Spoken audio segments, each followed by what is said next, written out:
Jack, it's been a terrific start to the season. What do you put it down to? Just players playing well, and I think growing that belief that comes with winning games, obviously, as well. And I think the pleasing thing is, with the victories have been different types of wins as well.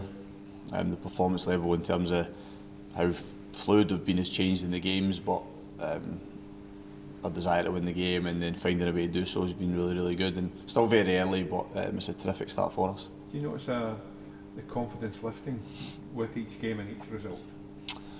It does naturally, yeah. I mean, I think when momentum starts to generate in either direction, it can snowball quite quickly. You know, when you go in the wrong direction, it can sometimes develop quickly. But when you get it moving in a positive way, then players thrive off it and feed off each other in that sense. So we had a good group here. I felt as if the pre-season had went well. So I was, had that relative amount of expectation going at the start of the season, but you just don't know until the real stuff starts. But they're in a good place at the moment as a whole squad. You've got to always recognise the ones that haven't been playing, but their contribution on the training pitch and around the training ground and around the dressing room on a match day has been terrific as well. So it's been, as I said, it's a promising start for us, but equally that's all it is at the moment, only 3 games in. Must be pleasing as well, Jack. They're coming up against teams with different formations, and at times when it's needed to change for yourself, it has done. Is that the players taking responsibility of that as well? Yeah, we did quite a lot of work on it pre-season, being able to flip between a back 3 and a back 4 in particular, but we're only able to do so because we've got personnel that can do it. But then you also, as I said, you need the players' buy-in, and they were good with it pre-season and they've bought into it in the opening games as well. Very obvious as a manager when you make those changes and you win the game, that helps the buy-in as well. But it's a nice option to have. My experiences in England, they came up against a couple of teams that were very good at doing it. Charlton that season, who ended up being promoted, were able to do it very easily, and I think it was a strength for them. So us having that option, I think, it helps us because it gives you that element of probably unpredictability of what you'll do starting games and during the game as well. Alex Gogic has come in, the quiet man, but what he's actually been doing is a really important job for the club, isn't it? It was a type of player that we needed to bring in to the team. I didn't think we had it in our squad previously. Probably even the latter part of the season that was shortened. Stephen Whittaker was filling a similar type of role, but for Stephen even it was a little bit more unusual.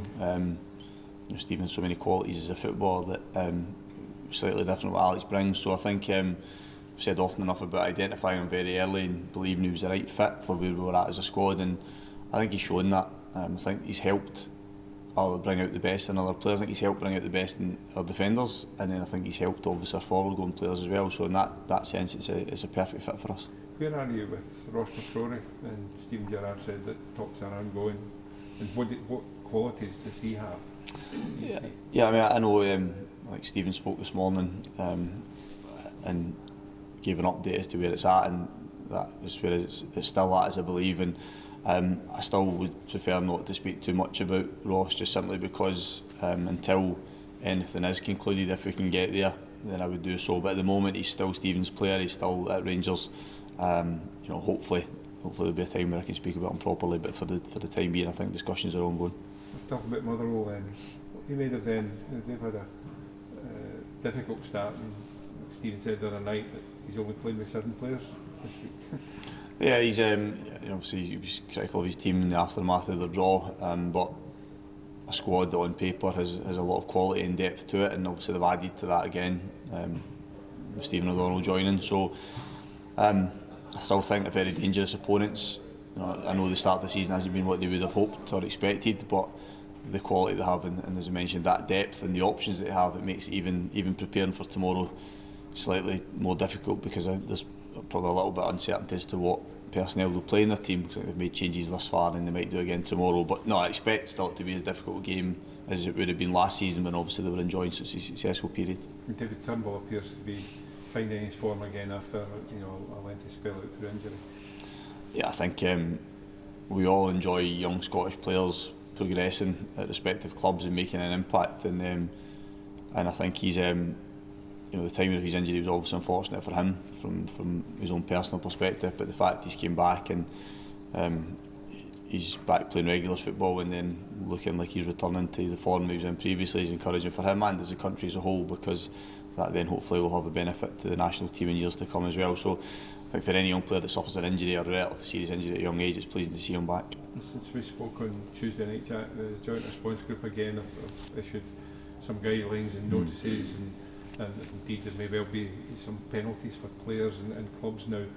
Is it fair that it's only the players who pay the price for any indiscretions, or should clubs also face punishment?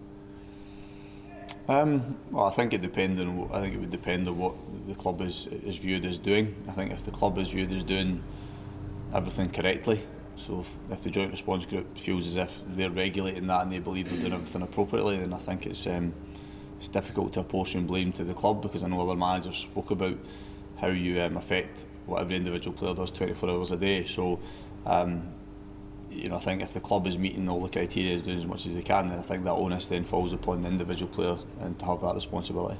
There's also been a halt put on Hearts training in particular. Obviously they've got the semi-final, it's a good number of weeks away, and yet Hull City are training at Oriam this morning. That doesn't seem right, does it? No, I mean, irrespective, I know there'll be a want to make a headline if Hibs manager commenting on Hearts being forced not to train, but I think it's very difficult to join the dots in that and believe that it makes sense. And I have a couple of one of my former players is at Hull, so I know they've been training there for a few days. So as part of their pre-season preparation, so it's contradictory to say the least, and I don't think it's helpful. It's not that healthy for Scottish football, to be honest. And I was surprised when I seen the decision, but it's not me that makes them. Check back on McCrory and the fact they've gone back with a second bid. Is that specifically because of how badly you want the player, or does it show that there's money there and there could be a few moves to come from Hibs? No, I mean, I think it's more of us just identifying a player that we believe is profile-wise is a good fit for us at the moment. And we've always, I think Kevin Nisbet was another example of that if the club, senior management of the club and the owner feels as if it's a fit for what we're trying to do as a club, then I think he's supportive of that.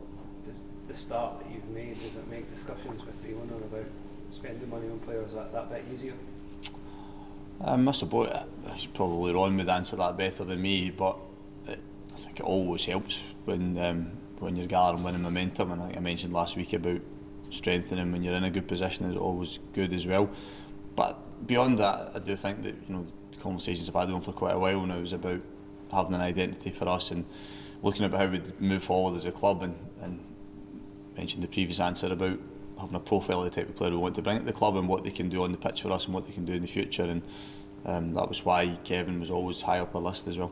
Given the start you made, the momentum there, you don't want to disrupt that by bringing a guy who maybe doesn't fit, or bringing in too many players who maybe kind of upset the rhythm that you found here. Yeah, I think that's the same for all recruitment.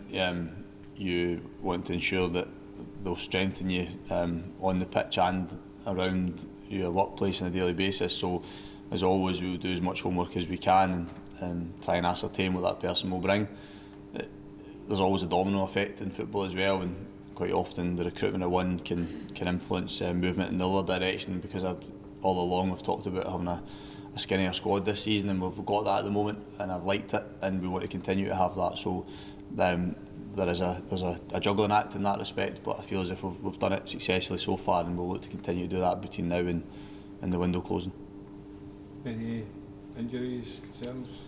No, just still Jay Wright will still be missing. Stevie Mallon has been back in full training this week, so he's still missed quite a lot, but nice to have him back in full training. But just Jay Wright's the only absentee at the moment.